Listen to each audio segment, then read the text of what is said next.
അസാധുവായെങ്കിലും 1000-ന്റെയും 500-ന്റെയും നോട്ടുകൾക്ക് ഇപ്പോഴും വിലയുണ്ട്. സംസ്ഥാനത്തെ ബാങ്കുകളിൽ മടക്കി നൽകിയ അസാധു നോട്ടുകൾ എങ്ങോട്ട് പോകുന്നുവെന്നറിഞ്ഞാൽ അതിന്റെ കാരണവും അറിയാം. ഈ ചാക്കുകെട്ടുകളിൽ ഉള്ളതെല്ലാം നോട്ടുകളാണ്. 500-ന്റെ 1000-ന്റെ അസാധുവാക്കിയ നോട്ടുകൾ. വ്യാജനല്ല, എല്ലാം ഒറിജിനൽ. എന്നാൽ ഇങ്ങനെ നുറുക്കിയതാണെന്ന് മാത്രം. ഇത് കണ്ണൂർ വളപട്ടണത്തെ വെസ്റ്റേൺ ഇന്ത്യ പ്ലൈവുഡ് കമ്പനി. തിരിച്ചെടുത്ത അസാധു നോട്ടുകൾ ടൺ കണക്കിന് ഇങ്ങോട്ടേക്ക് എത്തുന്നു. റിസർവ് ബാങ്കിന്റെ തിരുവനന്തപുരത്തെ ആസ്ഥാനത്ത് നിന്ന്. ബാങ്കിലും പോസ്റ്റ് ഓഫീസിലുമെല്ലാം മണിക്കൂറുകൾ വരുന്നെന്ന് നമ്മൾ മടക്കിക്കൊടുത്ത 500-ന്റെയും 1000-ന്റെയും നോട്ടുകൾ സെക്കൻഡുകൾ കൊണ്ട് അരഞ്ഞില്ലാതാവുന്നുണ്ട് ഇവിടെ. പല യന്ത്രങ്ങളിൽ മരക്കഷ്ണങ്ങൾക്കൊപ്പം കയറിയിറങ്ങി ഹാർഡ് ബോർഡും സോഫ്റ്റ് ബോർഡുമായി മാറും. റൈറ്റിംഗ് പാഡുകളും ഫ്രെയിമുകളുമായി പുറത്തിറങ്ങും.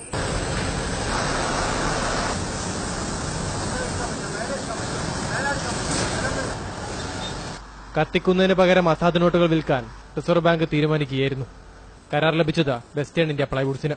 അതും നോട്ടുകൾ റദ്ദാക്കിയ നവംബർ 8-ന് മുമ്പ്. അന്ന് ഞങ്ങൾക്ക് സൂചന തന്നത് ഇങ്ങനെ റെഗുലറായിട്ട് സോയിൽ നോട്ട്സ് എടുക്കുന്നു, അത് റിസർവ് ബാങ്ക് നശിപ്പിക്കുന്നു, അത് ഷ്രെഡ് ചെയ്യുന്നു, ബ്രിക്കറ്റ് ആക്കുന്നു എന്ന് മാത്രം. ഞങ്ങൾ അത് വേറൊന്നും അറിഞ്ഞില്ല.